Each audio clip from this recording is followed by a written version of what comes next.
signature au bas du préavis de grève pour valider la future contre-attaque sur le terrain social. Le syndicat se pose plusieurs questions, dont celle-ci.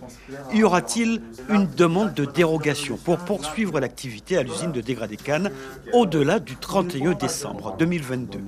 Le basculement du personnel vers la centrale du Larivot étant prévu au plus tard, en 2023.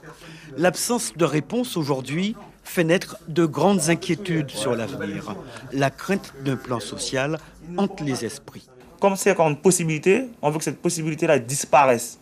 Donc il va falloir que les autorités compétentes, l'État et EDF, nous disent qu'est-ce qu'ils vont faire au-delà que le Larivot se fasse ou pas. Nous, on est clair là-dessus. L'UTG rappelle ses nombreuses alertes pour doter la Guyane de nouveaux moyens de production. Avec ce projet de nouvelle centrale, le syndicat voyait enfin aboutir une revendication de longue date. Mais où fallait-il construire cette usine ?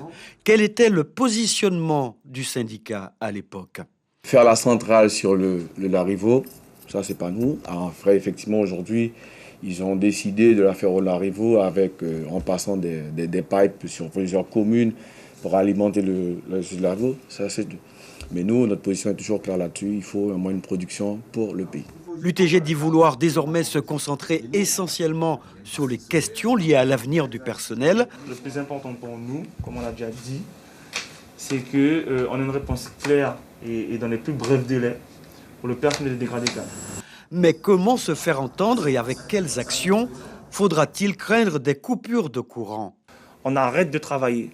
Donc, quand on arrête de travailler, c'est qu'il y a une conséquence, qu'on le veuille ou non. Quelle que soit la filière d'activité, quand ils font grève, il y a un impact directement de l'entreprise et potentiellement à l'externe. Donc, les gens qui viennent avec ce discours oui, de prise d'otage, il faut respecter ce que veut dire vraiment une prise d'otage. D'accord ? On ne prend personne en otage, on défend nos droits, on défend des pères et des mères de famille qui pourraient se retrouver sans emploi demain parce que des décisions qui auraient dû être prises depuis des décennies maintenant n'ont pas été suivies des faits. Dans un premier temps, l'UTG favorisera le dialogue.